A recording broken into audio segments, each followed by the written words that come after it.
Woman buried in Avalanche Flatlines comes back with harrowing story.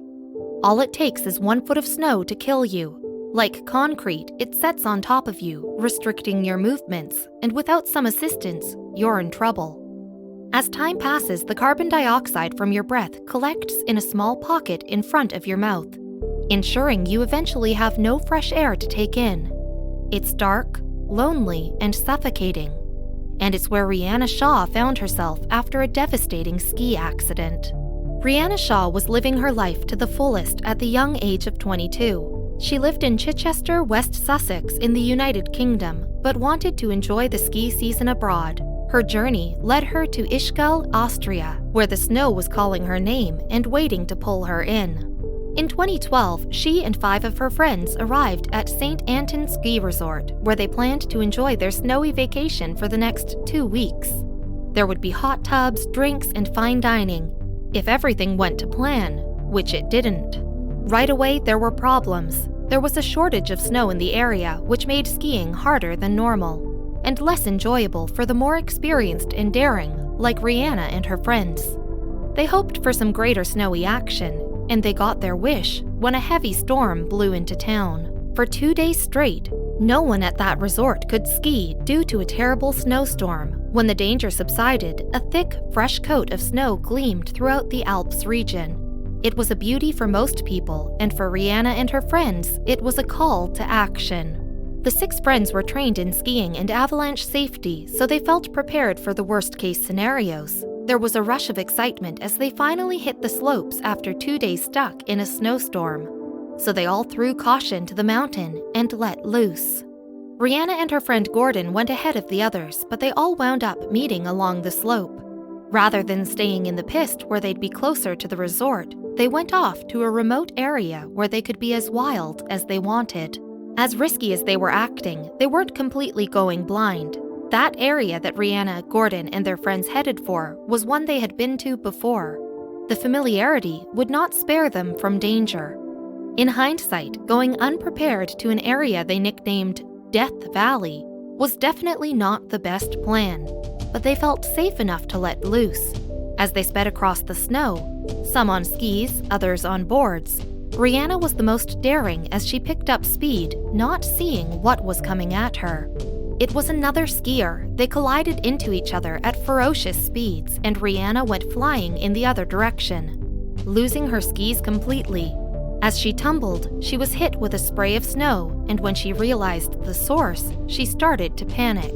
Rihanna thought that the snow was accidentally sprayed from one of her friends, but the snow pushed her with such power she started to realize what was happening. An avalanche trapped her.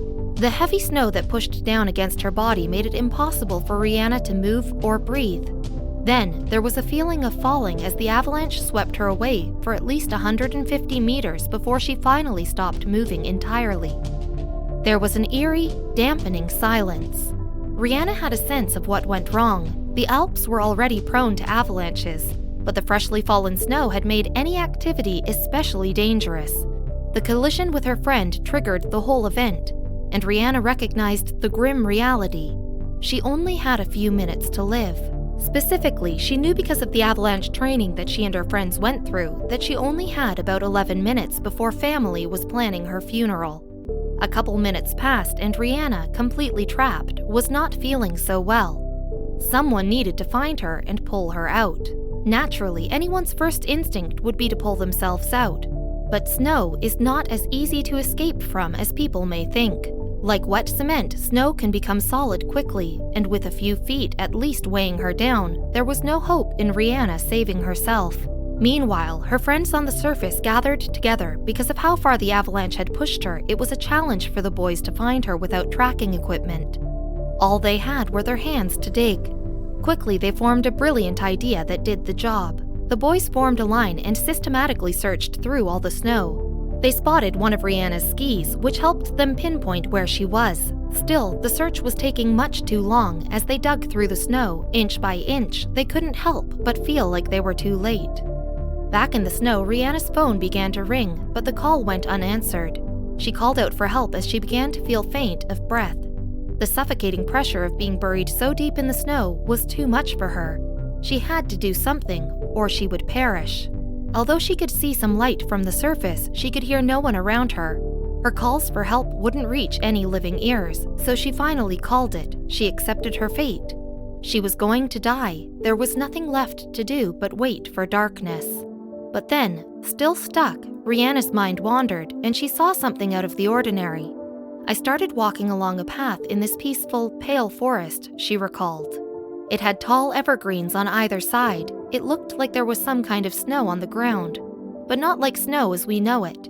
Then she woke up.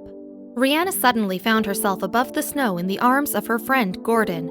He hugged her tightly, saying how grateful he was that she was alive. She couldn't help but joke about how clingy he was, but she herself was grateful, especially to her friends who managed to save her life. She was barely hanging on. In the snow, Rihanna had spent a few minutes unconscious, then stopped breathing. It wasn't until 20 minutes later that she was pulled out of her frozen prison. Her skin was as white as the snow, her lips a dark purple, and without a clear pulse, they could have declared her dead right then. But the boys held on to hope. One of the 5 men began performing CPR on Rihanna. As grim as the situation was, Rihanna came back from wherever it was that she had gone. Emergency services arrived and immediately took care of her. Soon, she was back home in England, but nothing was the same. Rihanna was aware of how lucky she was. Few ever survive an ordeal like the one that she had endured. But more than that, it's brought a change into her life. She didn't plan on giving up her skiing, but she did commit to being just a little safer on her next trip. Believe it or not, she knew she could have suffered worse fates on that mountain, like spending 80 minutes in freezing water.